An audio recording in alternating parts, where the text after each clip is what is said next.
ክብርና ምስጋና አምልኮትና ውዳሴ ለሕያው አምላካችን ይሁን በጌታችን በኢየሱስ ስም። አምላካችን እግዚአብሔር የተባረከ ይሁን። የተወደዳችሁ የእውነት አምድ ቤተሰቦች፣ በሀገርም ውስጥ ከሀገርም ውጭ የምትገኙ የተወደዳችሁ ወገኖች፣ ከእግዚአብሔር አብ ከአባታችን ከመድኃኒታችንም ከኢየሱስ ክርስቶስ ፍጹም ጸጋና ሰላም ለእናንተ ይሁን። እንግዲህ ይሄ ሳምንት እንደምታውቁት የሰሙነ ሕማማት ሳምንት ነው። የጌታችን የኢየሱስ ክርስቶስ መከራው የሚታሰብበት ሳምንት ነው። በዚህ ሳምንት ውስጥ ስለ ኢየሱስ ክርስቶስ ሞት እየተካፈልን ያለነው በእውነት አምድ የዩቲዩብ ቻናል እንደምታውቁት ኢየሱስ ለምን ሞተ በሚል ትልቅ ርዕስ ውስጥ የተለያዩ ንዑሳን ርዕሶችን በየቀኑ በመከፋፈል እንድናሰላስለው የበለጠ የሞቱን ፋይዳ እንድንረዳው ከወንድሞች ጋር እየተነጋገርን የእግዚአብሔርን ቃል እየተወያየን ነው ያለነው። ክብርና ምስጋና ለአምላካችን ይሁን። እንግዲህ ዛሬም የምንነጋገረው በሌላ ርዕስ ነው። ኢየሱስ ለምን ሞተ በሚል ትልቅ ርዕስ ውስጥ ለዛሬ የመረጥነው ኢየሱስ ክርስቶስ የእግዚአብሔርን ፍቅር ሊገልጥልን ሞተ ወይንም ደግሞ የተገለጠው ሰማያዊ ፍቅር ነው፣ የዛ የሰማያዊ ፍቅር መገለጫ ነው የሚል ነው። ጌታችን ኢየሱስ ለምን ሞተ ብሎ አንድ ሰው ቢጠይቅ የምንመልሰው መልስ ይህ ነው።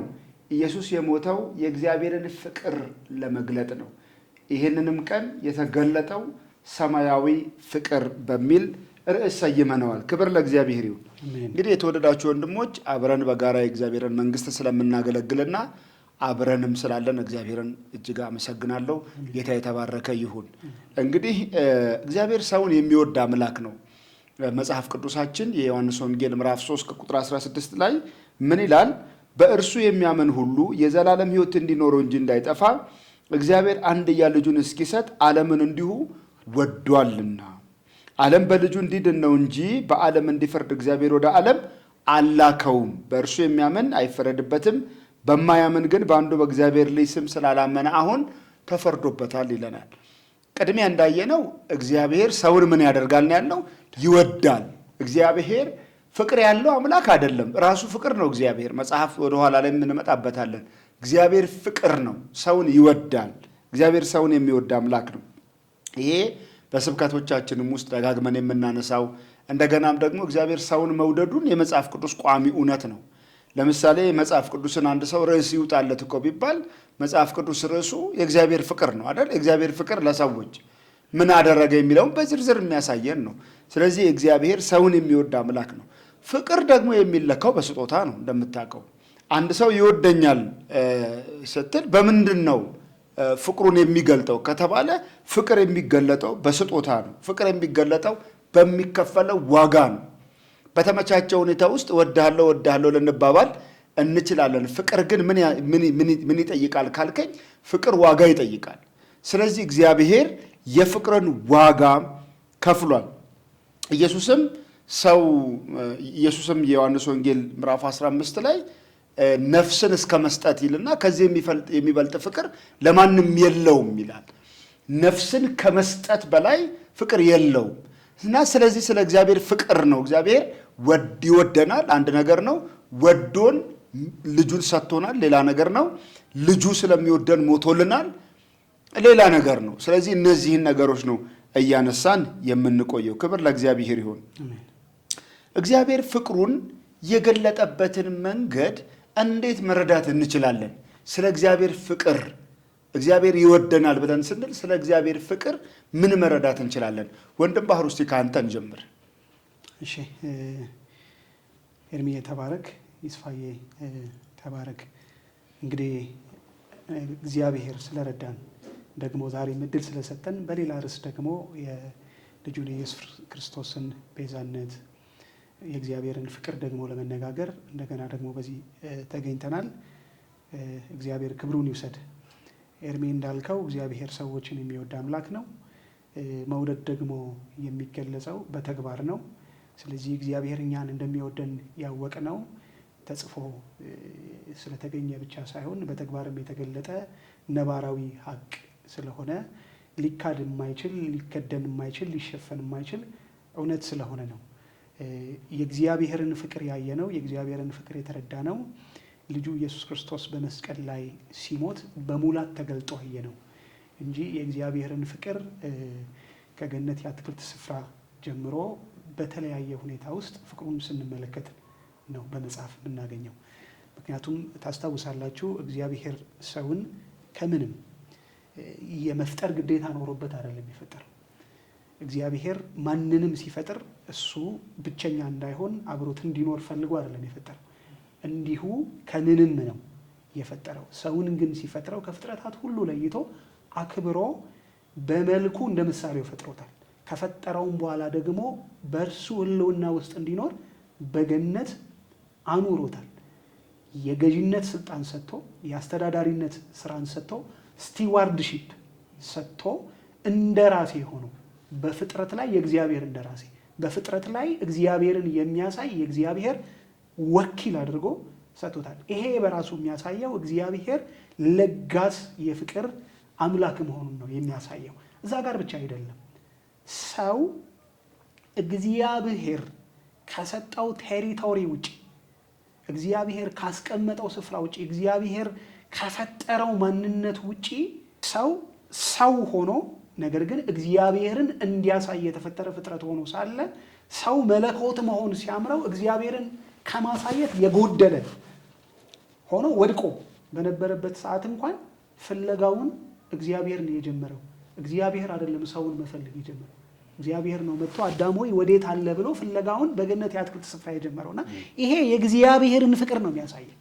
እግዚአብሔር ሰውን እንደሚወድ እግዚአብሔር ፍጥረቱን እንደሚወድ እግዚአብሔር ፍቅር መሆኑ በተግባር የተገለጠው የዛኔ መፈንቅለ መለኮት ያሰበውን አዳምን መፈንቅለ መለኮት ያሰበች ሔዋንን ፍለጋ ያሉበት ስፍራ ድረስ ሲመጣ ነው።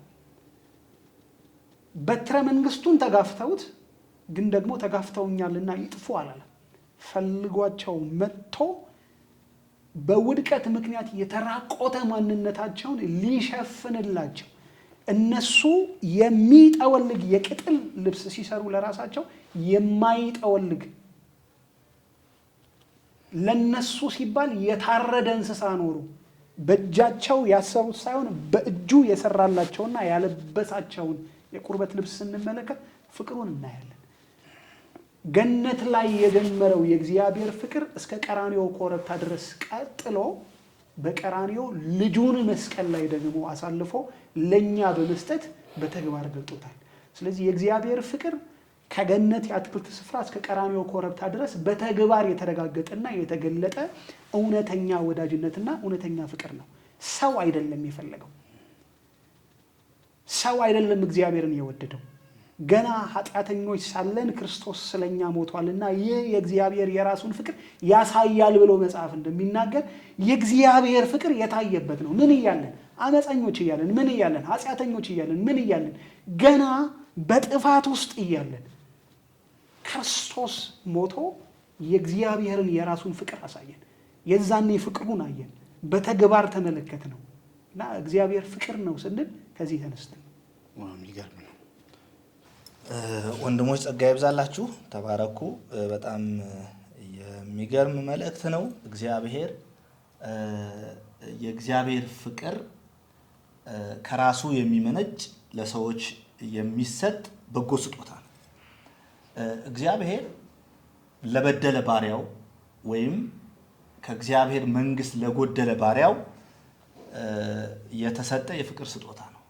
እግዚአብሔር እኛን የወደደን ያለ ምክንያት ወይም የሚገባን ሆነን ሳይሆን አንኮንዲሽናል ዝም ብሎ እንዲሁ ወደደን እና ልጁን አሳልፎ ሰጠን። ወደ በኋላ እንመጣበታለን። ጌታ ኢየሱስ ክርስቶስን የሰጠን የፍቅር ስጦታ አድርጎ ነው። በምድራችን ላይ አሁን ሰው በሚኖርበት የህይወት ስርዓት ሰዎች ለሚወዱት ሰው የሚሰጡት ስጦታ አላቸው። የተለያየ ስጦታ ሊሰጡ ይችላሉ። ውድ የሆነ ስጦታ ሊሰጡ ይችላሉ። እንደየአቅማቸው የሚችሉትን ሊያደርጉ ይችላሉ። እግዚአብሔር ግን ሰውን ስለመውደዱ ወይም ለማይገባው ሰው ልጁ ኢየሱስ ክርስቶስን አሳልፎ እንደሰጠ የምናይበት የእግዚአብሔር የመውደድ ስራው ነው። እግዚአብሔር ሰዎችን በመውደዱ ቅድም ባህርሻ እያነሳ ነበረ። አዳም በድሏል፣ ከእግዚአብሔር ፊት ጎሏል፣ ወይም እግዚአብሔርን አልተቀበለም። ግን እግዚአብሔርን ባለመቀበሉ ምክንያት ግን እግዚአብሔር መፍረድ ሲገባው እግዚአብሔር ሰውን ወደደ። ለምን ብለን ልንከስ አንችልም። ለምን ብለን ልንጠይቅ አንችልም። የእግዚአብሔር ሉዓላዊ ባህሪው ነው። እንዳውም አንደኛ ዮሐንስ ምዕራፍ 4 ላይ ፍቅር የሌለው እግዚአብሔርን አያውቅም፣ እግዚአብሔር ራሱ ፍቅር ነውና። ስለዚህ እግዚአብሔር ፍቅር ስለሆነ ልጁን አሳልፎ ሰጠን እና ወደ በኋላ እንመጣለን እንጨምርበታለን። ግን እግዚአብሔር ፍቅር ነው፣ ሁለንተናው በፍቅር የተሞላ ነው። እንደዚህ አወዳድሮ አይደለም እግዚአብሔር ፍቅሩን ልጁን ኢየሱስ የሰጠን፣ ወይም ይገባቸዋል አይገባቸውም፣ ትክክል ናቸው ትክክል አይደሉም ብሎ ሳይሆን ሁሉ ኃጢአትን ሰርተው ሳለ የእግዚአብሔርም ክብር ጎሏቸው ሳለ ከእግዚአብሔር ጋር ለመታረቅ ከእግዚአብሔር ጋር ለመስማማት አንድያ ልጁን አሳልፎ ሰጥቷል። የሚገርም ነው። አንተ እያነሳ አንድ ነገር እያሰብኩ ነበር። ቆይ ወንድም ባህሩም ቅድም አንስተው ነበር። ለምሳሌ እግዚአብሔር እኛን ሲወደን ምንድን ነው የእኛን የመውደድ ምክንያቱ? ሰው በሰው ዓለም ሰው ሰውን ሲወደው ምክንያት አለው። ኢቨን እናት ልጇን ስትወድ ምክንያቷ መውለዷም ከማህፀኗ ስለወጣ ነው። በዚህ ምድር ላይ ያለው የፍቅር ልኬታ ሁሉ እናት ልጇን የምትወድበት ፍቅር ነው። በጣም ጠንካራው ማይበጠሰው ፍቅር የሚባለው። ባልም ሚስቱን ይወዳል፣ ወላጆችም ልጆቻቸውን ይወዳሉ እንዳልነው። መውደዳቸው ምክንያቱ ፍቅር ነው። ልጅ ያለው ሰው ሁሉ ሊወድ ይችላል። ልጆች፣ ህፃናት ሁሉ ሊወድ ይችላል። ግን እንደ ራሱ ልጆች አድርጎ ሌሎቹን አይወድም እውነታው። እግዚአብሔር ግን ማበላለጥ፣ ማነጻጸር፣ ማሳነስና ማስበለጥ በሌለበት ፍቅር ይወዳል። እግዚአብሔር ምን አይቶ ወደደን ለሚለው ጥያቄ በጣም አጭሩ መልስ ምንድን ነው ብለህ ታስባለህ? ይገርም ነው። ተባረክ ኤርሚ። ዋናው የመጽሐፍ ቅዱሳችን አንኳር ፖይንት ይሄ ነው። እግዚአብሔር ሰውን እንዲሁ ወደደ። እንዲሁ ወደደ ያለ ምክንያት። ምክንያቱም በእግዚአብሔር ፊት እኛ ስንታይ የተራቆትን የኃጢአት ልጆች ነን። ጽድቃችን እንደ መርገም ጨርቅ የሆነ የኃጢአት ልጆች፣ የፍርድ ልጆች ነን። ግን እግዚአብሔር ከራሱ በመነጨ ፍቅር፣ ከራሱ በመነጨ ማንነት እንዲሁ ወደደ። እግዚአብሔር እኛን ስለወደደን ልጁ ኢየሱስ ክርስቶስን አሳልፎ ሰጠን አይደል? ቅድም እንዳልነው ልጁን አሳልፎ ሰጠን። ኢየሱስ እኛን ስለወደደን ነፍሱን ሰጠን አይደል? ነፍስን እስከ መስጠት ወደደን ጌታ ኢየሱስ። መንፈስ ቅዱስም እንዲሁ ይህንን የተሰጠውን የሞት የማዳን ስራ አብራራልን፣ ተገለጠልን። ይሄ እግዚአብሔር የከፈለውን የፍቅር ስጦታ መንፈስ ቅዱስ አብራራልን። ይህንን ይዘን እኛ ወደ እግዚአብሔር መንግስት ቀረብን። አሁን በማዳን ስራ ላይ አብ፣ ወልድ፣ መንፈስ ቅዱስ ድርሻ አላቸው። ዝም ብሎ እንዲሁ ዝሩ አይደለም፣ ድርሻ አላቸው።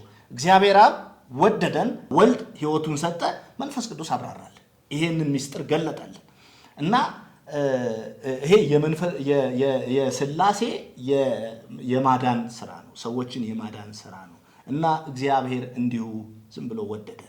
አሁንም ቢሆን በምድር ላይ ያሉ በተለያየ ሁኔታ በተለያየ የህይወት ስርዓት እግዚአብሔር የማይወዳቸው የሚመስላቸው ሰዎች በሱስ ሊሆን ይችላል፣ በሐሽሽ ቦታ ሊሆን ይችላል፣ በተለያየ የህይወት ስርዓት በነፍሰ ገዳይነት የተሰማሩ ሊሆኑ ይችላሉ። እግዚአብሔር አሁንም እነርሱን ይወዳል፣ አሁንም እነርሱን ይወዳል፣ ይፈልጋል እግዚአብሔር። ምክንያቱም ፍቅር ነው እግዚአብሔር። ሰው ነው ፍቅርን የሚሰጠው።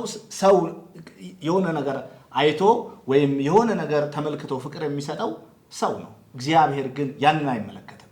እንዲሁ ይወዳል እግዚአብሔር፣ እንዲሁ ይወዳል።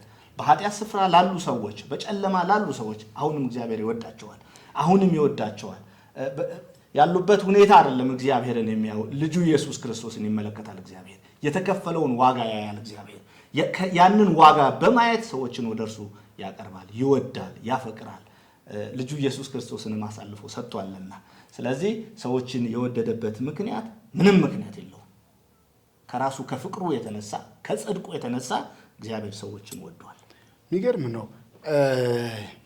እንደውም የዮሐንስ አይ ቲንክ የሮሜ መልእክት ምዕራፍ 5 ቁጥር 8 ላይ ምን የሚል ቃል አለ? ነገር ግን ገና ኃጢአተኞች ሳለን ክርስቶስ ስለኛ ሞቷልና ይልና እግዚአብሔር ለኛ ያለውን የራሱን ፍቅር ያስረዳል። ቅድም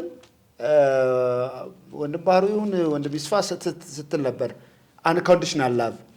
አሁን የብዙ ሰዎች ፍቅር ኮንዲሽናል ነው ቅድም እንዳልነው። እግዚአብሔር ግን አጋፔ የሚባል ፍቅር ባለቤት ነው። ያ ዋን ሳይድ ላቭ ነው፣ አንድ አቅጣጫ የሆነ ፍቅር ነው። ከኛ መታዘዝ፣ ከኛ ደህና መሆን፣ ከኛ ለሱ የበለጠ መዘመር፣ መስበክ እንዲህ ከመሳሰለው ነገር ጋር ፍጹም አይገናኝም። በራሱ ፍቅር ነው እግዚአብሔር የሚወደን።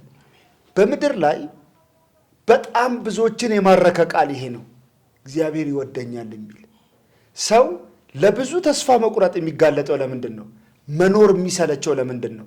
እግዚአብሔር አይወደኝም እና ሰዎች ጠልተውኛል ብሎ ማሰብ ነው አይደል?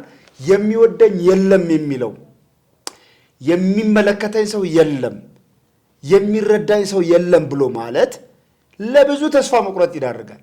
ዛሬ እየተነጋገርን ያለነው ግን እግዚአብሔር እንዲያው የሚባል ፍቅር ባለቤት ነው። ለመነሻ ያነበብነው ጥቅስ ዮሐንስ ወንጌል ምዕራፍ 3 ቁጥር 16 እግዚአብሔር እንዲሁ ወዷል ነው። እንዲሁ ማለት እንዲሁ ምንም የመወደድ ደምግባቱ አይደለም።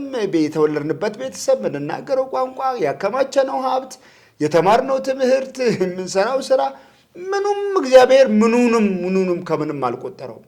እንግዲህ ለእስራኤልም ያለው እንዲህ ነው፣ እናንተን እኔ የምወድበት ምክንያት የለም ነው አይደል? ከህዝብ ቢባል ትንሽ ቁጥር ነው ያላችሁ።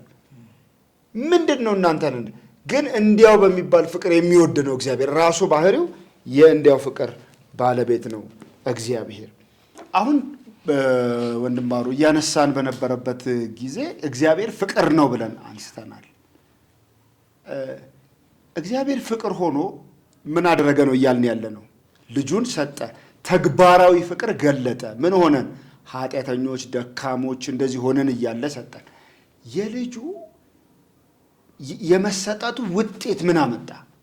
እግዚአብሔር ስጦታውን ሰጠንና ያ የፍቅር ስጦታ ውጤቱ ምንድን ነው ብሎ ሰው ቢጠይቅ ምን ብለን ነው የምንነግረው? የእግዚአብሔርን ቃል መሰረት አድርገን። የሚገርም ርዕስ ነው እያነሳን ያለ ነው። ሰዎች ሁሉ የሚያርፉበት ነፍስን የሚያረሰርስ የእግዚአብሔር ቃል ነው እየተናገረን ያለ ነው። የእግዚአብሔር ፍቅር ሲገባን እግዚአብሔርን ማንነቱን እንረዳለን። የእግዚአብሔርን ማንነቱን ደግሞ በትክክል ስናቀው ደግሞ ፖዚሽናሊ እኛ ደግሞ ምን እንደሆነ እንረዳለን። አንደኛ ዮሐንስ መልእክት ምዕራፍ 3 ቁጥር 1 ላይ አለ የእግዚአብሔር ልጆች ተብለን ልንጠራ አብ እንዴት ያለ ፍቅር ሰጠን እንዲሁም ነን ብሎ የሚናገርበት እግዚአብሔር እኛን ስለወደደንና ልጁ ኢየሱስ ክርስቶስን ስለኛ አሳልፎ ሲሰጥ ያደረገን እኛን ልጆቹን ያደረገን። በጣም በሚገርም ሁኔታ ልጁን ገሎት ሙት የነበርነውን እኛ ሕያው አደረገንና ደግሞ ዝም ብሎ ሕያውነት ብቻ አይደለም ማለት ባህሩ ደመሳ ሕያው ሆኖ የደመሳ ልጅ ሆኖ እንዲቀጥል አይደለም የተወው። የራሱ ልጅ አድርጎኝ ነው የቀጠለው። የራሱ ልጅ አደረገኝና ቀጠለ።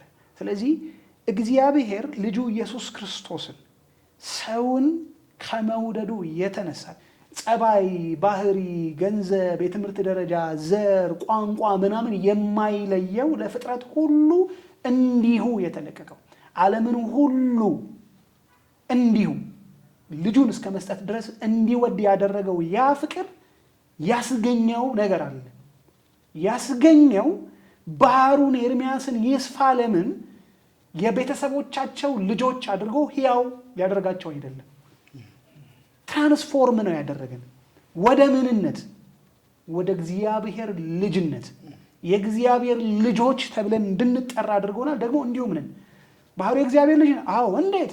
እንደ አንተ የከሌ ልጅ አይደለ ነኝ በስጋ ነገር ግን አሁን በስጋ የለሁኝም ነኝ። ለምን? ክርስቶስ በሰማይ ባለበት በአብ ቀኝ እኔ ተሰውሬያለሁ። ከማን ጋር? ከክርስቶስ ጋር። እንዴት? ልጁ ስላደረገኝ። በምን? ቀራንዮ ላይ ሞቶ እኔን ወለደኝ። ሞቶ መውለድ የቻለ ነው። ሞቶ ህይወት መስጠት የቻለ ነው። ልጁን ገሎ ሊሞቱ የሚገባቸውን ህይወት ሰጣቸው። አይደለም? አይገባንም እኮ መጽሐፍ እንዲሁ እያለ ያለው ለዛ ነው። ለእኛ የሚገባን ሞት ነበር። ለእኛ የሚገባን ጠላትነት ነበር። ለእኛ የሚገባን በጨለማው መተው፣ ያለ እግዚአብሔር መሆን ነበር። ደሞዝ እሱ ስለሆነ። ለምን? እግዚአብሔር በጣም በጽድቅ የሚፈርድና የጽድቅ አስተዳዳሪ ነው። ስለዚህ ዓለምን ሲያስተዳድር ያስቀመጠው ነገር ነበር። የኃጢአት ደሞዝ ምንድን ነው ብሎ ሞት። ስለዚህ የስራችን ውጤት ሞት ነው። ነገር ግን እሱ በክርስቶስ ኢየሱስ ምን ሰጠን? ሕይወት። የኃጢአት ደሞዝ ሞት ነው። የእግዚአብሔር ስጦታ ግን በልጁ በኢየሱስ ክርስቶስ የዘላለም ሕይወት ነው። ሮሜ ምዕራፍ 5 የሚነግረን እሱ ነው። ይሄ ነው በቃ የእግዚአብሔር ስጦታ ይሄ ነው። በልጁ በኢየሱስ ክርስቶስ የዘላለም ሕይወት ነው የሰጠን። ይሄ ሕይወት ደግሞ ልጅ በማድረግ ጭምር የተረጋገጠ ሕይወት ነው። ሁለተኛ ከጨለማ ወደሚደነቅ ብርሃን ነው የመጣ ነው። ጨለማ ማለት ሊትራሊ የማብራት መኖርና አለመኖር አይደለም። ጨለማ ማለት የአገዛዝ ነው። ጨለማ ተብሎ የተገለጠው የአጋንንት አገዛዝ ነው። ጨለማ ተብሎ የተገለጠው እግዚአብሔር የሌለበት እግዚአብሔርን ማያቅ ከእግዚአብሔር ውጪ የሆነው የፍጥረት ሕይወት ነው። ስለዚህ ከዚህ ከጨለማ ስልጣን ወዴት አመጣን? ወደ ብርሃን ነው። ወደሚደነቅ ብርሃን። ብርሃንማ ይሄም ብርሃን ነው። ብርሃንማ ፀሐይም አለ። ሰው በሰይጣን አገዛዝ ውስጥ ሆኖ እኮ ይጨልምለታል፣ ይነጋለታል፣ ይበራል፣ ይጠፋል። ነገር ግን ወደሚደነቅ ብርሃን ወዴት? ራሱ እግዚአብሔራዊ ወደ ሆነው ብርሃን። እግዚአብሔር ብርሃን ነው፣ ጨለማም በእርሱ ዘንድ የለም ነው የሚለው። ስለዚህ ከጨለማ ወደሚደነቅ ብርሃን ጴጥሮስ በመልእክቱ ያንን ያለው ከጨለማ ወደሚደነቅ ብርሃን የጠራችሁ የእርሱን በጎነት ልትናገሩ የተመረጠ ትውልድ ወደዚህ ነው ያመጣንና ከጨለማ ወደ ብርሃን ነው የመጣ ነው። ልጅ አድርጎናል ከጠላትነት። ከጨለማ ደግሞ አገዛዝ አወጣንና ወደ ብርሃን አምጥቶናል እና ጌታ ይባረክ። ስለዚህ ይህንን ሕይወት ነው ለሰው የምንናገረው። የኢየሱስ ክርስቶስ ሞት የሕማማቱን ሰሞን ስናስብ እግዚአብሔር ልጁን በዚህ መከራ ውስጥ እያሳለፈ ያለው ለድራማ አይደለም። እግዚአብሔር ልጁን በዚህ ስቃይ ውስጥ እያሳለፈ ያለው እንዲሁ የሆነ ስክሪፕት ተጽፎ አይደለም። እኛ በዛ መከራ ውስጥ አልፈን ወደ መከራ ወደ ሌለበት ሐሴት ወደ ሆነ ወደ ተድላ ሕይወት እንድንሻገር ነው። ስለዚህ ይሄንን እያሰብን ውጤቱ ላይ ትኩረት ማድረግ መያዝ አለብን። ካለበለዚያ ስርዓቱን ብቻ እየፈጸምን ቪሸስ ሰርክል ውስጥ እንገባና በየዓመቱ ያንን ስርዓት እናከብራለን፣ ግን ወደ ሕይወት መሻገር አይሆንልንም እና ወደዚህ ሕይወት ኑ እያልን ጥሪ ለማስተላለፍ ነው ይህን ፕሮግራም እያደረግን ያለ። እየተመካከርን ወይም እየተነጋገርን ያለነው ስለተገለጠው የእግዚአብሔር ፍቅር ነው። ኢየሱስ ለምን ሞተ? የእግዚአብሔርን ፍቅር ሊገልጥልን ሞተ እያለን ነው። አሁንም የሞተበት ውጤት ላይ ተጨማሪ ነገር ማንሳት አንችልም? እንችላለን። በጣም በነገራችን ላይ እግዚአብሔር ፍቅር ነው ስንል የተከፈለውን ዋጋ መመልከት ጥሩ ነው። እንዴት ነው? እግዚአብሔር እኛን ዋጋ ከፍሎ የእሱ አደረገን ስንል መሪር የተከፈለ ዋጋ አለ። እኛን ወደ እግዚአብሔር መንግሥት ለማቅረብ፣ እኛን ልጆቹ ለማድረግ፣ ከጨለማው ስልጣን ለማዳን፣ ካህናት ለማድረግ፣ የመንግስቱ አገልጋዮች ለማድረግ እንዲዋጀን የእሱ እንዲያደርገን የተከፈለ ዋጋ አለ። አሁን ሰው በየትኛውም የህይወት ስርዓት ሊኖር ይችላል። ባለማመን ሊሆን ይችላል፣ በማመንም ሊሆን ይችላል። ነገር ግን የእግዚአብሔርን ፍቅር በመረዳትና ኢየሱስ የከፈለውን ያንን የህይወት ጉዞ ያንን መሪር መንገድ በማመን ሰዎች የሚድኑበት የህይወት ስርዓት ነው። እግዚአብሔር ቀጭን መንገድ ነው ያስተላለፈው። ማን? በልጁ አምነው እንዲድኑ ሰዎች። ይሄ ለፍቅር የተሰጠ የፍቅር ስጦታ ነው። መጽሐፍ ቅዱሳችንን ስናወራ ሙሉ መጽሐፍ ቅዱሱ በፍቅር የታጨቀ ነው። ኮሩም ፍቅር ነው። እግዚአብሔር ሰዎችን ስለወደደ ያደረገው ስራ ነው እና ካህናት ተደርገናል፣ የመንግስቱ ወራሾች ተደርገናል። ዝም ብሎ አይደለም። ምናልባት እኛ ከጨለማው ስልጣን ድነናል ስንል ቀላል ነገር አይደለም። የተከፈለ ዋጋ አለ፣ መሪር ዋጋ አለ፣ በጣም መሪር ዋጋ አለ። ሰዎች በዛ መንገድ ሂደው የእግዚአብሔርን ጽድቅ ሊያመጡ የማይችሉት መንገድ አለ። ጌታ ኢየሱስ ብቻ የተወጣው መንገድ። ያንን መንገድ ወጥቶ ጌታ ኢየሱስ ወራሾች አድርጎናል። የመንግስቱ ወራሾች ሆነናል። ካህናት ተደርገናል፣ ቅዱሳን ተደርገናል፣ ጸድቀናል፣ ነጽተናል፣ በክርስቶስ ደም ታጥበናል። ይሄ ሁሉ ከእግዚአብሔር ፍቅር የመነጨና እግዚአብሔር ለሰዎች የሰጠው የፍቅር ስጦታ ነው። በጣም ይገርማል። ኤፌሶን ምዕራፍ 2 ላይ የኢየሱስ ክርስቶስ ሞት ውጤቱን ከዚህም አንድ የሆነ ነገር ማግኘት እንችላለን። ምን አለን? ሁለቱም ህዝቦች ከእግዚአብሔር ተለይታችሁ ያለ ክርስቶስ ነበራችሁ ብሎ አሁን ግን በፊት ርቃችሁ የነበራችሁ በክርስቶስ ኢየሱስ በክርስቶስ ኢየሱስ ሆናችሁ በክርስቶስ ደም ምን ብላችኋል? ቀርባችኋል። እርሱ ምናችን ነው? ሰላማችን ነው። ሁለቱን ምን ያደረገ?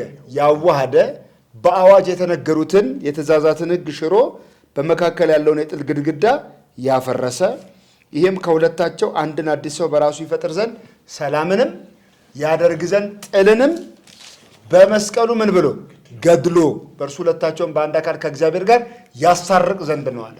መጀመሪያ ምን አደረገ? በአይሁድና በአሕዛብ መካከል እኮ ድንበር ነበር፣ ሕግ ነበር። ሞዓባዊ፣ አሞናዊ ወደ እግዚአብሔር ጉባኤ አይግባ የሚል ሕግ እኮ አለ። በአዋጅ የተነገረ ነው። አንዳቸው ባለተስፋ ሕዝብ አይደሉም፣ አንዳቸው ባለተስፋ ሕዝብ ናቸው። ስለዚህ በሁለቱ መካከል ጠብ አለ። በኢየሱስ ደም ግን ምን ሆነ? ኢቭን በሰዎችና በሰዎች መካከል ያለ ኃጢአት ያጠረው ግድግዳ ምን ሆነ? ፈረሰ፣ ሰላም ሆነ። ኢቭን ሰው ከሰው ጋር ሰላም የሆነው በክርስቶስ ደም ነው። አሁን ዛሬ ሰው ሰላም እናመጣለን ብሎ ጠረጴዛ ላይ ይሰበሰባል። በጠረጴዛ ወንበር ዙሪያ ሰላም አይደለም፣ እንደውም ልዩነት ነው ያለው። ይህንን ደግሞ ስንል ስብሰባ ልዩነት ያመጣልና እንሰብሰብ ማለታችን አይደለም። በክርስቶስ ኢየሱስ ስም ያልመጣ ሰላም፣ በክርስቶስ ኢየሱስ በማመን ያልፈረሰ የልዩነት ግንብ በጠረጴዛ ላይ ውይይት አታመጣው። ኢየሱስ ነው ሰላም። መጽሐፍስ ምን አለን? እዛ ምንድነው ትንቢተ ኢሳይያስ ምዕራፍ 9 ላይ እሱ የሰላም ምን ተብሏል? አለቃ ነው። እሱ የሰላሙ አለቃ ስለሆነ እሱ ሰላም ካላመጣ እርስ በእርስም ሰላም አይሆንም። ስለዚህ የጌታ ሞት እርቅን አምጥቷል። መጀመሪያ በሰውና በሰው መካከል አምጥቷል። ከእግዚአብሔርና በሰው መካከልም አምጥቷል። ሰው ከእግዚአብሔር ጋር ሲታረቅ እርስ በእርስም ያለው ግንኙነት ይፈታለታል። እርስ በእርስ ሰላም ለማምጣት ቅድሚያ ከጌታ ጋር ከጸደቅን ነው እኮ አይደል የሚለው ሮሜ ምዕራፍ 5 አይደል? እንግዲህ በደሙ ከጸደቅን በጌታችን በኢየሱስ ሰላምን እንያዝ ወይም ሰላም አለን ነው የሚለው በሌሎች ትርጉሞች። ሰላም አለ ያለው ግንኙነት የሰመረለት ሰው ከጎንዮሽ ግንኙነት ጋር ሰላም ያመጣል። ስለዚህ አንዱ በሁለት አካል ከእግዚአብሔር ጋር ምን ይል ዘንድ ያስታርቅ ዘንድ ነው የሚለው። ስለዚህ የክርስቶስ ደም ከእግዚአብሔር ጋር ምን አምጥቷል? እርቅን አምጥቷል። በሌላም ክፍል እንመለስበታለን። ይሄን እርቅም አምጥቷል። የተፈጠረው ልዩነት ምንድን ነበር? ያንን ልዩነት ምን አመጣው? ቅድም ወንድም ባህሩ መጀመሪያ ስታነሳው ነበረ። ኃጢአት በእኛና በእግዚአብሔር መካከል ላይ እንደውም አይ ቲንክ ትንቢተ ኢሳይያስ ምዕራፍ 59 ላይ መሰለኝ እኔ ጸሎታችሁን እንዳልሰማ በእናንተና በእኔ መካከል ኃጢአታችሁ ለይታለች ይላል። ለይታለች። በእግዚአብሔርና በእኛ መካከል እኮ ልዩነት ተፈጥሯል፣ የኃጢአት ልዩነት። ያንን የኃጢአት ልዩነት የደመሰሰው ያጠፋው የትእዛዛትን ሕግ የሻረው የክርስቶስ ኢየሱስ ሞት ነው። ከእግዚአብሔር ጋር ታርቀናል። ፍቅር እኮ ህብረት ይፈልጋል። ባይ ዘ ወይ አይደል? ፍቅር ህብረት። አሁን አንድ ሰው እወዳለሁ እያለ ህብረት ባያደርግ ፍቅር አለው ትለዋለህ እንዴ? እግዚአብሔር እኮ ፍቅር ነው የምትለው በአንድ አምላክ የተገለጠ ሶስት አካልነት ስላለው ነው አይደል እንዴ? አብ ወልድን ይወዳል፣ ወልድስ አብን ይወዳል፣ መንፈስ ቅዱስን ይወዳል። እንደዚህ አይደል? በስላሴ መካከል ያለ የፍቅር ምን ህብረት አለ። እግዚአብሔር እኮ ያደረገው ፍቅር ነኝ ብሎ ዝም ብሎ በቃ ፍቅር ነው እግዚአብሔር እያለን አይደል? ፍቅሩን በምን አድርጎታል? በተግባር ገልጦታል። ልጁን እስከ መስጠት አክሽን አድርጓል። እግዚአብሔር ጉዞውን ሄዶታል። ህብረት እንድናደርግ አድርጓል እግዚአብሔር። ክብር ለእግዚአብሔር ይሁን። ይሄ የእግዚአብሔር ፍቅር የሚያረገርግ ነው። እንደው ለማለት ብዙ የወደዱንን ሰዎች እናውቃለን። ብዙ የወደዱንን ሰዎች ጠዋት እንደ ባንዲራ የሰቀሉንን ሰዎች እናውቃለን። በጣም አስገራሚ ነው ፍቅራቸው፣ ደስ ይላል። በቀን 24 ሰዓት ብቻ እንኳ ቢኖር በ24 ሰዓት ውስጥ ስንቴ የደወሉልን ሰዎች ዛሬ ለዓይናቸው እንዳያዩን ጠልተውናል። በጣም ደግሞ የእናትን ፍቅር ካነሳን እናትም ልጇን ልትረሳ ትችላለች ተብሏል በእግዚአብሔር ቃል። በችግርና በረሃብ ዘመን እናት ልጇን በልታለች። እውነት ውሸት? እውነት አይደል? እናትም ልጇን ረሃብ ለማለፍ በልተዋለች። እናት በልጇ አትጨክንም። የጨከነችበት ዘመን ግን አለ። የእግዚአብሔር ፍቅር ግን ምን ያህል አስተማማኝ ነው? ሲስፋይ ምን ያህል የእግዚአብሔር ፍቅር አስተማማኝ ነው? በጣም በጣም ደስ የሚል ጥያቄ ነው። መቼም ይሄ ጥያቄ የኢየሱስን የመስቀል ላይ ብሎ የሚያሳየን ሐሳብ ነው። እግዚአብሔር ለኃጢአተኛ ቅድም እንዳነሳ ነው ለኃጢአተኛ ሰው ነው ልጁን የሰጠው። እናት ልጆቿን ትረሳለች። ሚስትም ባሏን ልትረሳ ትችላለች። ባልም ሚስቱን ሊረሳ ይችላል። አባት ልጆቹን ሊረሳ ይችላል። ማለት የወለዳቸውን ልጆች ሊረሳ ይችላል። እግዚአብሔር ግን እኛን ሊረሳን አይችልም። አሜን። በፍጹም ሊረሳንና ሊተወን አይችልም። ምክንያቱም እግዚአብሔር ፍቅር ነው። ባህሪው ፍቅር ነው። አለመውደድ አይችልም። መጥላት አይችልም። እግዚአብሔር ባህሪው ፍቅር ስለሆነ ሰዎችን የሚጠላበት ምንም ምክንያት የለውም። ከባህሪው የተነሳ ሰው በደለኛ ነው። ኦፍኮርስ አዎ፣ ኃጢአተኛ ነው ይታወቃል። ግን ከእግዚአብሔር አንጻር ስንታይ እግዚአብሔር ፍቅር ስለሆነ ከባህሪው የተነሳ እኛን ወዶናል። መተው አይችልም። ምክንያቱም እንደዛማ ከሆነ የሰዎች ፍቅር ይሆናል። ሰው ምክንያት ሊኖረው ይችላል። እኔን ስለመውደዱ ምክንያት ሊኖረው ይችላል። እኔን ስለመጥናቱ ምክንያት ሊኖረው ይችላል። እግዚአብሔር ያለ ምክንያት፣ እግዚአብሔር ያለ ሁኔታ በጽድቅ ወደደን፣ በእውነት ወደደን። እግዚአብሔር ስለወደደንም ልጁን አሳልፎ ሰጠን። አየህ፣ እናቴ ልትተወኝ ትችላለች። ኦፍ ኮርስ ላታስታውሰኝ ትችላለች። ትዝም ላለላት ትችል ይሆናል። ምናልባት አንዳንድ ጊዜ በህይወታችን ስንኖር ሰዎች ውድ ስጦታ ሰጥተውን ሊሆን ይችላል አይደል? ተመጣጣኝ የፍቅር ስጦታ ብለው አበባ ሰጥተው ሊሆን ይችላል፣ ቀለበት ሰጥተው ሊሆን ይችላል፣ ሌላም ስጦታ እንደየአቅማቸው ይሰጣሉ። እግዚአብሔር ግን ስለወደደ ልጁን ነው የሰጠው። ማንም ሰው ልጁን ሊሰጥ አይችልም። በምንም አይነት ሁኔታ ለኃጢአተኛ ለዛውም ለበደለ ልጁን አሳልፎ መስጠት አይችልም። ለምሳሌ አንድ ሰው ልጁ ፍርድ ቤት ወንጀል ሰርቶ ፍርድ ቤት ቢቆምና ፍርድ ብያኔ የሞት ፍርድ ቢፈረድበት አይ ኖ ይሄኛውን ልጄን ግደሉት አይልም። በፍጹም አይልም። ወይም እኔን ግደሉኝ አይልም። የሰው ባህሪ እንደዛ ስላልሆነ እግዚአብሔር ግን ለበደለው ፍርድ ላይ መቆም ለሚገባው ለዛ ሰው ልጁን አሳልፎ ሰጥቷል። አሜን። ይሄ ደግሞ የእግዚአብሔር ዘላለማዊ ፍቅር ነው። ላይጓደል አንዴ የወሰነው ውሳኔ ለዘላለም ፍጹማን አድርጎናል። እኛን ለማጽደቅ፣ እኛን ለማዳን፣ ከጨለማው ስልጣን ለማውጣት ልጁ ኢየሱስ ክርስቶስን ሰጥቷል። ይሄ ደግሞ ለዘላለም ላይሻር ለሁል ጊዜ የሚሆን የፍቅር በጎ ስጦታ እግዚአብሔር ሰጥቶናል። ተባረክ ይስፋዬ። በጣም የሚደንቅ ነገር ነውና እንደው ያለ ፍርሃት፣ ያለ ጭንቀት፣ ያለ ስጋት ወደፊት እንድንቀጥል የሚያደርገን አንድ ነገር ቢኖር እግዚአብሔር ለኛ ያለው ፍቅር በእኛ ማንነት ላይ የተመሰረተ አለመሆኑን ጠንቅቀን ማወቃችን ልክ ነዳጅ መኪናን እንዲሄድ እንደሚያደርገው ተስፋ እየሆነን በዚህ በክርስትና ህይወታችን ወደፊት እንድንራመድ የሚያደርገን እሱ ነው። ምክንያቱም ጸባያችን እየታየ የሆነ የትምህርት ቤት አለ አይደለ? የጸባይ ሊስት ABC እየተባለ የሚመዘገብ ልክ እንደዛ ሆኖ ቢሆን ኖሮ የእውነት በጣም እንቸገር ነበረ።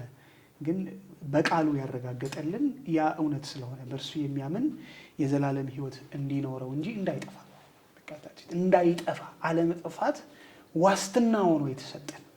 ምክንያቱም ገና ኃጢአተኞች ሳለን አይደለ ክርስቶስ ስለኛ የሞተውና እግዚአብሔር ለኛ ያለውን የራሱን ፍቅር የገለጠው ኃጢአተኞች ሳለን ማለት ጨዋዎች ሆነን አይደለም እኮ ኃጢአተኞች ሳለን ወንጀለኞች ሳለን ኢየሱስ ክርስቶስ የሞተው። ስለዚህ የኢየሱስ ክርስቶስ መሞት ለኔ ለኃጢአተኛው ነው ብሎ ለሚያምን የዘላለም ህይወት ካለመጥፋት ዋስትና ጋር ነው የተሰጠው። ይሄንን ሊያጠፋ የሚችል የትኛውም አይነት ትምህርት ከዚህ ከትልቁ ከመጽሐፍ ቅዱስ እውነት ጋር ነው የሚጋጭ። አይ ጸባይ እየታየ አይ ድርጊት እየታየ አይ የሆነ ነገራችን እየታየ እንጠፋለን የሚል ትምህርት ካለ ከሰዎች ጋር አይደለም የሚጋጨው፣ ከቃሉ ጋር ነው የሚጋጨው። ቃሉ ደግሞ ምንድን ነው የሚለው? እውነት ነው ነው የሚለው። ቃሉ እውነት ነው ነው የሚለው። ዮሐንስ 17 ላይ ብንመለከት አቤቱ በቃል ቀድሳቸውልና ቃሉ ምንድን ነው የሚለው? እውነት ነው። የእግዚአብሔር ቃል እውነት ነው። የእግዚአብሔር ቃል ምን ብሎናል? መዳንን በተመለከተ በእርሱ የሚያምን የዘላለም ሕይወት እንዲኖረው እንጂ እንዳይጠፋ። ቅድም ያነበብ ነው፣ መግቢያ ላይ ያነበብ ነው። ዮሐንስ ወንጌል ምዕራፍ 3 ላይ እንዲህ ነው የሚለው፣ በእርሱ የሚያምን የዘላለም ሕይወት እንዲኖረው እንጂ እንዳይጠፋ። በቃ እግዚአብሔር አንድ ልጅ ነው የሰጠው፣ በእርሱ የሚያምን። ከሰው የሚጠበቀው ማመን ነው። ከዛ በኋላ የዘላለም ሕይወት ካለመጥፋት ዋስትና ጋር ተሰጥቶታል። ዮሐንስ ወንጌል ምዕራፍ 17 ላይም ብንመጣ ከሰጠኸኝ አንድስ እንኳን አላጎደልኩኝም ከጥፋት ሰው በስተቀር ይላል። እንትኑን ሄደን አውዱን ይነግረን ስለ ሐዋርያቶቹ ነው። ግን ደግሞ ጉዳዩ ስለ ሐዋርያቶች ብቻ አይደለም። እርሱን ሰምተው እርሱን የተከተሉት በሙሉ አይጠፉም። ለምን? የተያዙት በእርሱ ነው። በጠራቸው በእርሱ ተይዘዋል። ይዣቸዋለሁ ከእጅም ደግሞ ማንም አያስጥላቸውም ብሎ ፕሮሚስ ያደረገው የያዘን ሰማያትን በቃሉ ደግፎ የያዘ እርሱ ነው። በቃሉ ሳይሆን በእጁ ደግሞ ይዞናል። ከመዳፉ ማንም ፈልቅቆ ሊያወጣን የሚችል የለም። ይህንም ብለን ስንል ስለ ጋጠ ወጥነት የምናወራ የሚመስላቸው ሰዎች ካሉ ተሳስቷል። እያወራን ያለ ነው ስለ መጽሐፍ ቅዱስ እውነት ነው።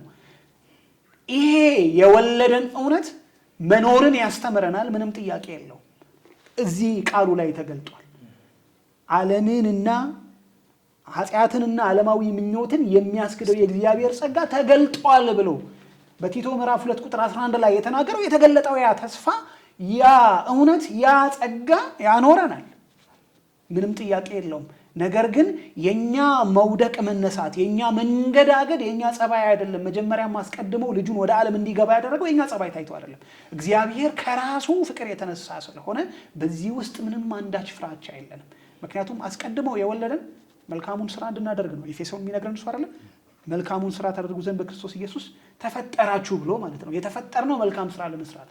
መልካም ሆነን ላንቀጥል እንችላለን፣ እንወድቃለን። ግን ደግሞ የምንነሳበትን ጸጋ ደግሞ ሰጥቶናል። ይሄ ከእግዚአብሔር ከራሱ የተነሳ ነው። እግዚአብሔር ለኛ ካለው ከራሱ ፍቅር የተነሳ ነውና ይሄንን የሰጠን ይሄንን አንኮንዲሽናል ፍቅር ለኛ የሰጠ እግዚአብሔር ስሙ የተመሰገነ ይሁን። አሜን፣ አሜን፣ አሜን፣ አሜን። እግዚአብሔር የተባረከ ይሁን። አሜን። አየህ፣ የሚያስመካው ይሄ ነው። እግዚአብሔር ልክ እንደ ሰው አይደለም። አይኖቹ ሰዎች መልከ ግቡን አይደል እንዴ? አይኑ ውስጥ የሚገባውን ይወዳሉ። ትከሻው ዘለግ ያለውን። ሳሙኤል እኮ ተሳስቷል አይደል? ሳሙኤል እኮ ሄዶ ኤልያብን ሲያይ እግዚአብሔር የሚመርጠው በፊቱ ነው አለ። በቃ ትከሻው፣ በቃ መልኩ፣ በቃ አትሳሳት አለው አይደል? እግዚአብሔር ሰው እንደሚያይ እግዚአብሔር አያይም። ሰው ፊትን ነው፣ እግዚአብሔር ልብን ነው። አንዳንዴ እግዚአብሔር የደጎቹ አምላክ ይመስለናል።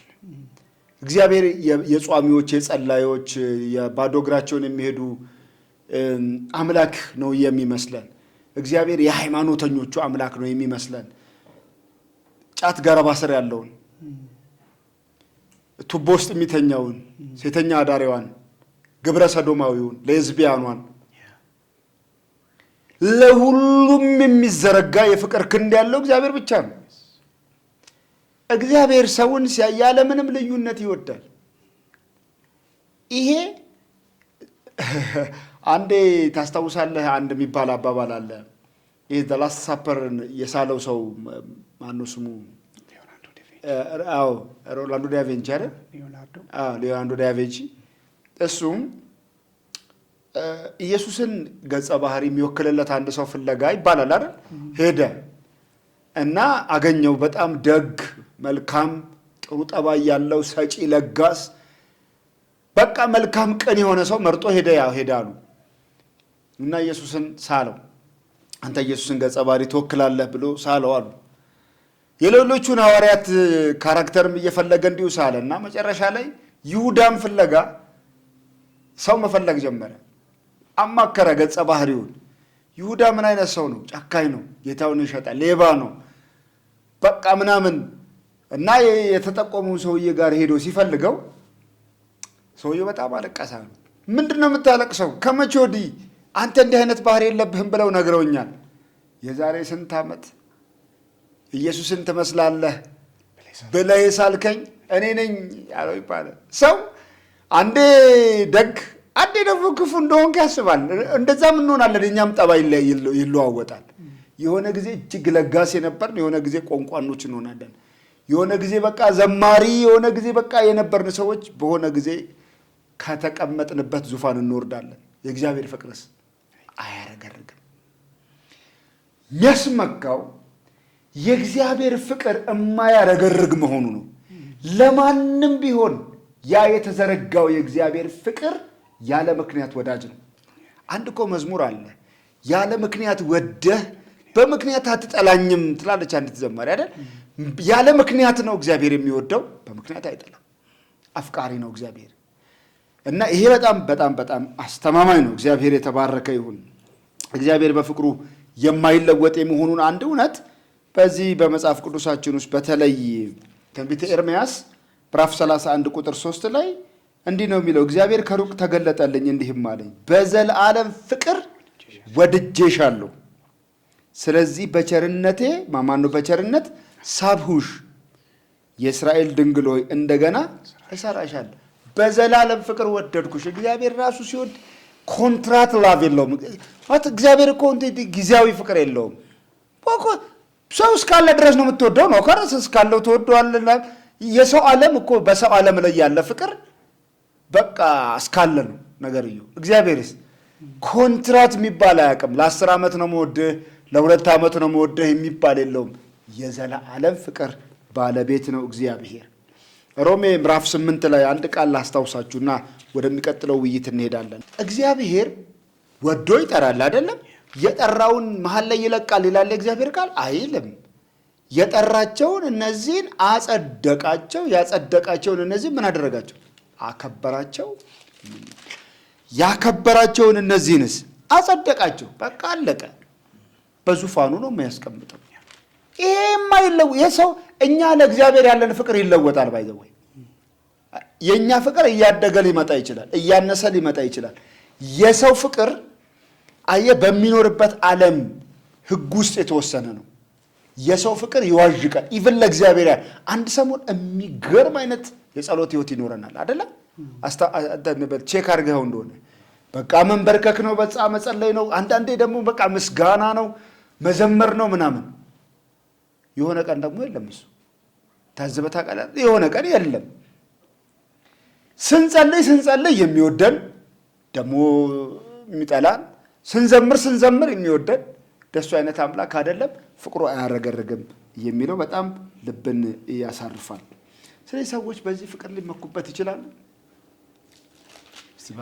ምንም ጥያቄ የለውም። ኤርምዬ ተባረክ። ያነሳሃቸው ሀሳቦች በጣም ልብ ሊባሉ የሚገቡ እያደመጡን ያሉ ወንድሞች እህቶች፣ በሩቅ ያሉ ሰዎች በሙሉ ልብ ብለውት ሊያደምጡት የሚገባው ነው። የሚያስመካ ፍቅር ነው። ቅድም እንዳልነው የሚያስመካው ፍቅር እኛ ስለማንቀዘቅዝ አይደለም፣ እሱ ስለማይቀዘቅዝ ነው። አሁን ያነሳው የሮሜ መልእክት ምዕራፍ 8 ከቁጥር 37 ጀምሮ ያለውን ብንመለከት ይህን ነው የሚነግረን። ማለት ዝቅታ፣ ከፍታ፣ ኃይላት፣ ስልጣናት፣ መላእክትም ቢሆኑ ሌሎችም ቢሆኑ እግዚአብሔር ለኛ በክርስቶስ ባለው ፍቅር ሊለየን የሚችል ነገር የለም። እግዚአብሔር ለኛ ካለው ፍቅር የኛ እርሱን አለመውደድ ራሱ እንኳን አይለየውም። የኛ መድከም እንኳን አይለየውም። ብዙ ጊዜ ይሄ ክፍል እኛ ለእግዚአብሔር ካለን ፍቅር ተደርጎ ይሳላል ነው። ክፍሉ እንደዛ አይደለም የሚለው። እግዚአብሔር በክርስቶስ ለኛ ካለው ፍቅር እግዚአብሔር የወደደን በክርስቶስ ክርስቶስን ነው። አሁን በቃ ኦልሬዲ መስቀል ላይ ክርስቶስን ከቀጣ በኋላ በመስቀል ክርስቶስ ስለኛ ተላልፎ ከተሰጠ በኋላ እግዚአብሔር እኛን የሚያየን በልጁ በክርስቶስ። ስለዚህ እግዚአብሔር ለኛ ያለው ፍቅር ለልጁ ለክርስቶስ ያለው ፍቅር ከዛ ሊነጥለን የሚችል የትኛውም ኃይል የለም። እኛ ራሳችን እንኳን ከዛ ፍቅር ልንወጣ ልናመልጥ ራሳችን ልናስጠናቸው ኦልሬዲ አንዴ ተወደደ። ስለዚህ የሚያስመካ ፍቅር ነው። ሰው እኔ በወንድሞቻችን ፍቅር እኮ እንመካ የለን፣ በቤተሰቦቻችን ፍቅር እንመካለን እኮ፣ በዘመድ ፍቅር እንመካለን እኮ። እከሌ እኮ ይወደኛል፣ እሱ እኮ ለእኔ ያለው ፍቅር፣ እሱ ለእኔ ያለው እሷ ያላት ምናምን ብለን እኮ በስጋ ለባሽ እንመካ የለን። መጽሐፍ እንዳንመካ ይነግረናል። ግን ደግሞ በዘላለም ሕይወት ጉዳይ ላይ የእግዚአብሔር ፍቅር ያስመካል፣ ከምንም በላይ ያስመካል። ካሉን ወንድሞች፣ ካሉን እህቶች፣ ካሉን አጎቶች፣ ካሉን ባለስልጣናት፣ ካሉን ባለሀብት ወገኖች በላይ እግዚአብሔር ለእኛ ያለው ፍቅር የሚያስመካ ፍቅር ነው። ስለዚህ እግዚአብሔር ላይ ሰው ሊመካ ይገባል። እርሱ እኛን መውደዱ ላይ ሊተማመን ይገባል። ምንም መወላወል የሌለበት፣ ምንም ማንገራገር የሌለበት፣ ኤርሚ እንዳለው የማያረገርግ ቢረገጥ የሚጸና የጸና እውነተኛ ፍቅርና ዘላለማዊ ፍቅር እና ያስመካል። እግዚአብሔር የኃጢአተኞች፣ የወንበዴዎች፣ የክፉዎች የሁሉ ወዳጅ ነው። መጽሐፍ ላይም ተጽፏል። በኢየሱስ ክርስቶስ ደም የማይታጠብ ነፃ የማይወጣ ኃጢአተኛ የለም። ስለዚህ ጥሪው ለሁሉም ነው፣ ማዳኑ ለሁሉም ነው። የዓለምን ሁሉ ኃጢአት የሚያስወግድ የእግዚአብሔር በግ አይደል ዮሐንስ ያለው? የዓለምን ሁሉ ኃጢአት ብሎ ሲል የነከሌን ከዛ ግን የነከሌ ደግሞ አይደለም ይሉ የዓለምን ሁሉ ኃጢአት። ዓለም ባይ ዘ ዌይ ፍጥረቱን ነው እያወራ ያለው። ስለዚህ ሰው ሆኖ ስጋ ለባሽ ሆኖ ኃጢአቱ የማይታጠብ የለም። ስለዚህ የዓለምን ሁሉ ኃጢአት ከተባለ ባህሩን እግዚአብሔር ከተቀበለው የማይቀበለው ሰው አለ ብዬ አላምንም። እኔ እደነቃለሁ። ጳውሎስ ለጢሞቴዎስ የኃጢአተኞች ዋና ነው የነበርኩኝ ብሎ የእሱ ኃጢአት ተብሎ የተገለጠው ለእግዚአብሔር ካለው ቅናት የተነሳ ቤተ ክርስቲያንና ኢየሱስ ክርስቶስን አሳደር ስለነበረ ነው ያለው አይደለ? ቅድም ኤርሚ ባነሳቸው መስፈርቶች ምናልባት ዋንጫ ቢኖር ዋንጫ ልሸለም የምችል ኃጢአተኛ ነኝ። በዝሙት ቢባል፣ በመጠጥ ቢባል፣ በስካር ቢባል፣ በጸብ ቢባል፣ በክርክር ቢባል። ስለዚህ ባህሩ ደመሳን ያዳነው የክርስቶስ ደም የማያድነው ኃጢአተኛ የለም። ስለዚህ ሁሉን ሊያድን ለሁሉ ኢየሱስ ክርስቶስ በቂ መስዋዕት ሆኖ በቀራንዮ አደባባይ ላይ ተሰቅሏል። ይሄ ደግሞ እግዚአብሔር ለሰው ልጅ ካለው ፍቅር የተነሳ ያደረገው ነውና እግዚአብሔር ይባረክ። እግዚአብሔር ይባረክ። ባህርሻ ወንድሞች እንዳነሳችሁት ነው መስፈርቱ ማመን ብቻ ነው፣ ሌላ ምንም አይደለም። ለተቀበሉት በስሙ ለሚያምኑም ለእነርሱ የእግዚአብሔር ልጆች የሆኑ ዘንድ ስልጣንን ሰጣቸው። ስለዚህ ኢየሱስ ክርስቶስን የተቀበለ ጳውሎስ ምን አለ? ከእርሱ ጋር ሞቻለሁ በወደደኝና አይደል እዛ ገላትያ ላይ ስለ እኔ ራሱን አሳልፎ በሰጠው በእግዚአብሔር ልጅ ላይ ባለኝ እምነት በወደደኝ። ጥያቄው ምንድን ነው? የወደደን መውደድ የተከፈለውን ያንን የኃጢአት መስዋዕት የኔ ብሎ መቀበል ብቻ ነው። በቃ እድሜ ልኩን በስርቆት እድሜ ልኩን የቃልቻ ገራቢ ሆኖ እድሜ ልኩን ምንድነው ካዳሚ ሆኖ የኖረ ማንም ቢኖር ዛሬ ይህችን መልእክት በሰማበት ቅጽበት ኢየሱስ ክርስቶስ የሕይወቴ ጌታ ነው ቢል፣ ስለ ኃጢአቴ ሞቷል እኔንም ስለ ማጽደቅ ከሙታን ተነስቶልኛል ብሎ ቢል፣ ያ የተገለጠው የእግዚአብሔር ፍቅር ለሱም ይሆናል። የተዘረጋው የእግዚአብሔር እጅ ዛሬም ደጅ ደጁን እያየ የሚመጣውን ልጅ ይጠብቃል። እውነት ለመናገር ታስታውሱ እንደሆነ በዛ በጠፋው ታሪክ ውስጥ የልጅ ልብ እኮ ከአባት ሸፍቷል አይደል? ዓለሙን ነው ሲያጫጭስ የነበረው። የአባት ልብስ ከልጁ ጋር አብሮ ነው እና የአባት የእግዚአብሔር ፍቅር ዛሬም የተዘረጋ ነው። ክብር ለጌታ ይሁን። ስለዚህ ኢየሱስ ወዶናል፣ ዋጋ ከፍሏል፣ ትልቁን ዋጋ ከፍሏል። ትልቁን ስጦታ እግዚአብሔር ሰጥቶናል፣ ልጁ ኢየሱስ ክርስቶስን። እሱ ለሁሉ የሚሆን የምስራች ነው። ክብር ለጌታ ይሁን እና የተገለጠ የእግዚአብሔር ፍቅር እንዴት አስገራሚ ነው። እግዚአብሔር የተባረከ ይሁን። የቀራለ ክብር ለእግዚአብሔር ይሁን። የተወደዳችሁ ቅዱሳን ወገኖች የጌታ የኢየሱስ ጸጋና ሰላም ከእናንተ ጋር ይሁን። ኢየሱስ ክርስቶስ ለምን ሞተ? የእግዚአብሔርን ፍቅር ሊገልጥልን ሞተ። ይሄ የሚደነቀው ውዱ የእግዚአብሔር ፍቅር በቃ ሰማያዊ ፍቅር የተገለጠበትን እውነት በዚህ ሳምንት ውስጥ እያነሳን ነው። ኢየሱስ የሞተው ስለሚወደን ነው። ለኃጢአተኛ የሚሞት እኮ የለም አይደል? ምናልባት ለቸር ሰው ትንሽ ምናልባት አይደል ለበጎ ሰው ምናልባት ለኃጢአተኛ እንዴት ይሞታል? ለኃጢአተኛ ነው የሞተውና የምንወደድ ነን። በእግዚአብሔር የምትወደዱ የሚወዳችሁ እግዚአብሔርን እንድታዩ የውስጥ አይኖቻችሁ እንዲበሩ በእውነት እንጸልያለን። በነገር ሁሉ የጌታ ጸጋና ሰላም ይብዛላችሁ።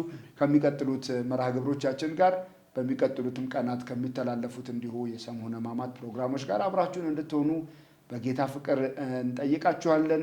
ይህንን መልእክት ለሌሎች ሼር ማድረግ አትርሱ። ጸጋ በክርስቶስ ኢየሱስ ይብዛላችሁ። ተከናወኑ። መልካም ቀን ይሆንላችሁ። አሜን።